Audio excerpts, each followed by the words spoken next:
Дами и господа, този поздрав е направен от Иво Боса, от Самоков за синът си Тошко Патрона.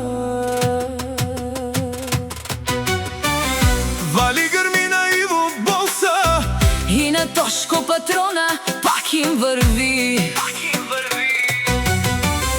А Кая ги керава е баре и леско. О Иво Боса и ем леске чавеске. О Тошко Патрона кај и силен, бут баро Илона ин конте марелален.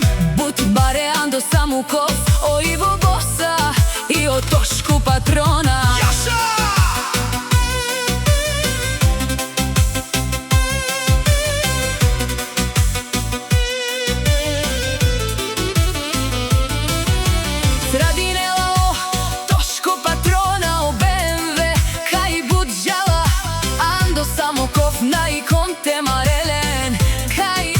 Мощно.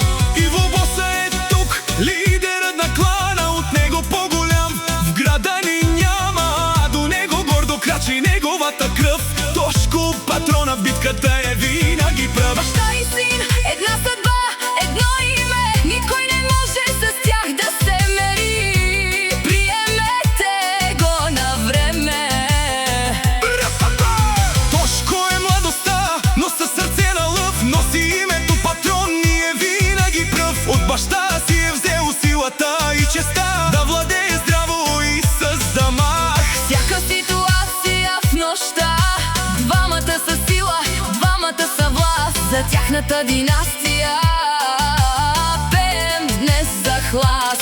Вали гърми на Тошко Патрона, пак му върви в Самоков. Той е човека, канадикен тут права Тошко Кевор донен са е душманен мударец. О Тошко, о Патрони, о тарикати, о Зорало леле. О баро е савуре, тежане не ме дадес.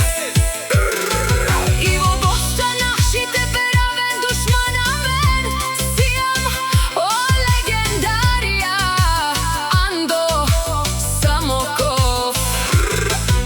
Един е Иво Боса, един е Тошко Патрона. Те са